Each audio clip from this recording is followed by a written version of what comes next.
From the earliest days of George Lucas's script for the first Star Wars film, it was imbued with unexplained backstory. What exactly was the Clone Wars? How did the Republic fall and the Empire rise? What happened to Obi-Wan Kenobi and Anakin Skywalker's partnership to cause Anakin to fall to the dark side and be reborn as Darth Vader? What happened to the Jedi, and who exactly was Luke and Leia's mother? And after the success of that first film in 1977, Lucas was given the go-ahead by the studio to create 2 more sequels, which would become The Empire Strikes Back and Return of the Jedi, but he had ideas for future episodes brewing in his mind.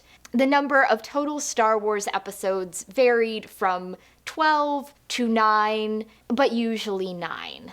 But honestly, Lucas wasn't really interested in the episodes after episode 6. What he was really interested in was that backstory that would become episodes 1 through 3. When Return of the Jedi was released, Lucas revealed in an interview with Time magazine that the films that record what went on in the beginning, if they are ever made, will be altogether different in look and tone from the existing trilogy. They will be more melodramatic, showing the political intrigue and Machiavellian plotting that led to the downfall of the once noble Republic. They will have only enough outward action to keep the plot moving. Obi-Wan Kenobi, the elderly Jedi played by Alec Guinness in the Star Wars series, and Darth Vader will be seen as younger men, while Luke Skywalker will make a brief appearance as a baby in Episode 3. But by 1983, Lucas was done with Star Wars for the time being. He shared in an interview that, "I am afraid that if I did another Star Wars film now, I'd be straying from my path. To me, that would be like being seduced by the dark side. But more than anything else, I think I'd be unhappy." Throughout the 1980s, Lucas wasn't interested in returning to directing or to Star Wars, telling Rolling Stone in 1987 that, "I'll do more Star Wars films eventually. I just don't know when. I've done a lot of research, but my heart is in other areas right now. I can make more Star Wars and make zillions of dollars, but I don't need to do that, and I really don't have the interest right now. There's a story there I would like to tell. It's just that it isn't beating in my head hard enough to say, I have to get this out of here. I'm more interested in other things." However, in the October 3rd, 1993 issue of Variety magazine, George Lucas announced that he would finally be producing the prequel trilogy. And by November 1st, 1994, he had started writing the first draft of the screenplay. So, what made him change his mind? Really, 2 things.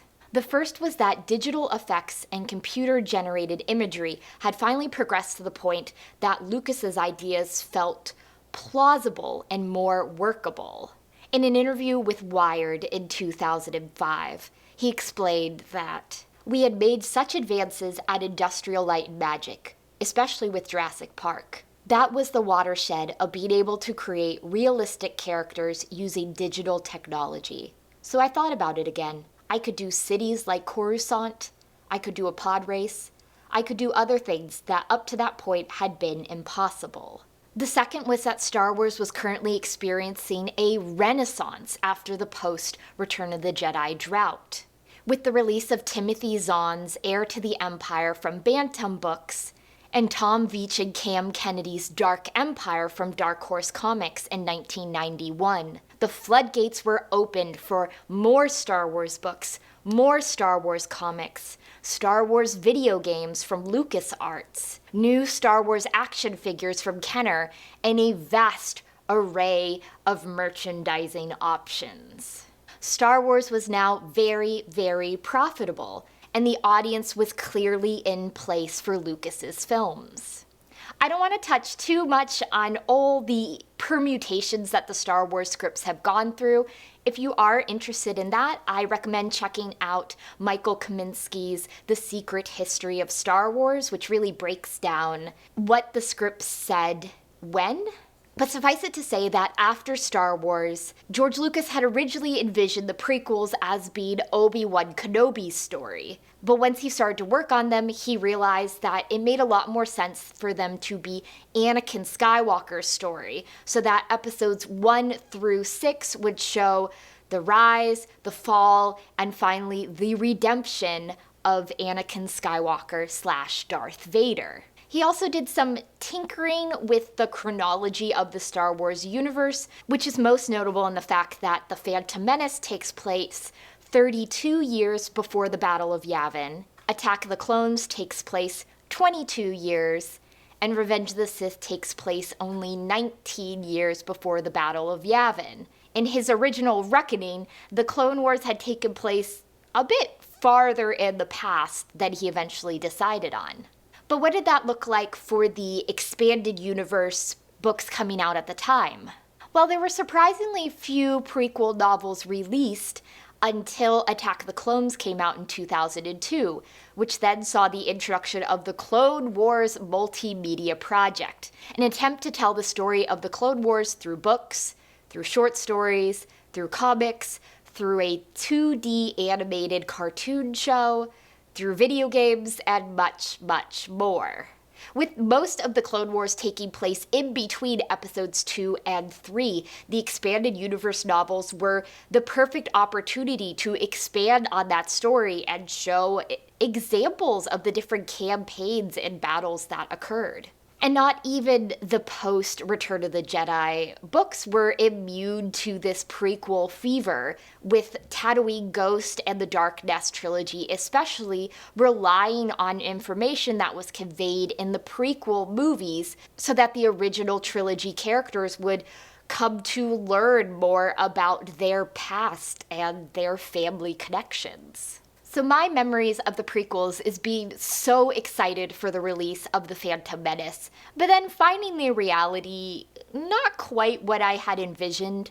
I think I was so attached to Han and Luke and Leia that I didn't really vibe with any of the characters from the prequel trilogy unless it were Obi-Wan Kenobi, who I just loved his understated snark.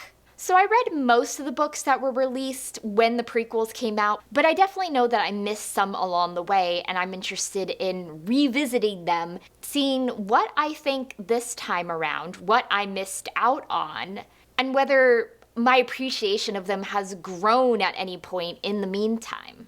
For better or for worse, the prequel trilogy is just unadulterated George Lucas. For The Empire Strikes Back and Return of the Jedi, he wrote the original screenplay, but Lawrence Kasdan refined it. Different people from Irvin Kershner to Richard Marquand directed it, so it was George Lucas, but through someone else's lens. But for the prequel trilogy, George wrote it, George ultimately directed them all, so the final films are pretty close to what Lucas thought that backstory should be.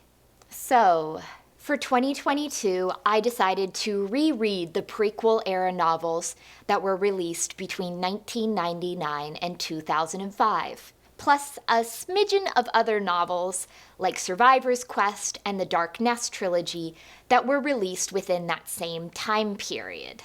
So welcome, and next time I'm going to be reading the novelization of The Phantom Menace from 1999 by Terry Brooks.